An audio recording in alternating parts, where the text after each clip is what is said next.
Sa isang banda, may parents na kakamping.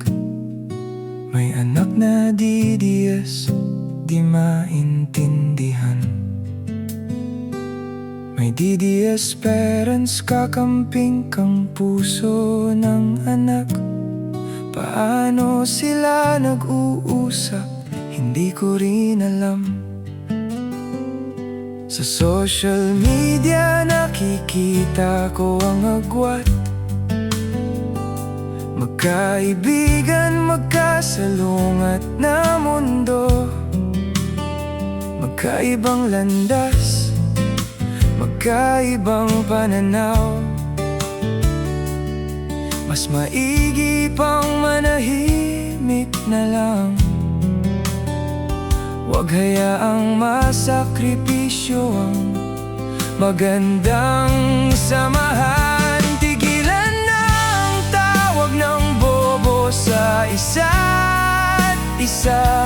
Hindi nakakatulong, nakakasira pa. Sincere ka man o hindi, may kwento kang dala.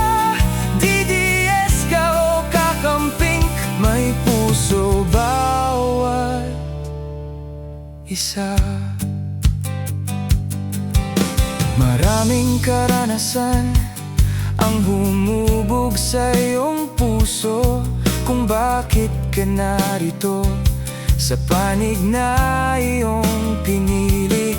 Kulang ang anumang kanta para unawain ang lahat ng bawat luha, bawat sugat, bawat pinanggalingan mo.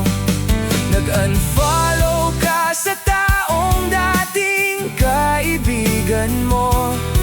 Nag-unfriend sa taong mabait naman sa'yo.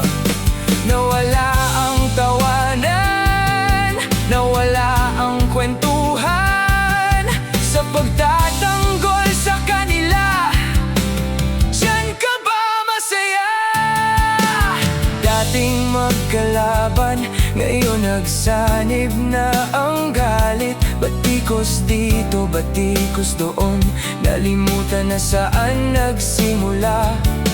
Dating magkakampi, ngayon magkakontra na. Palakasan ng boses, pero sino ang tunay na panalo? Tigilan na ang tawag ng bobo sa isa't isa. Hindi nakakatulong, nakakasira pa. Sa bandang huli, daanin sa boto. Galangin ang tinig ng nakararami. Magsimula uli, tayo ang Pilipino.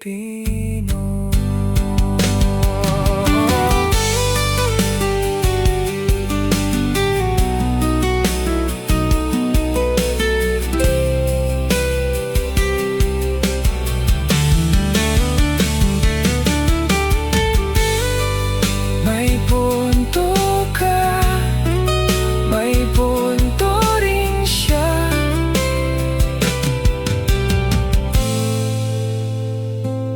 Ang mahal natin, iisa lang naman.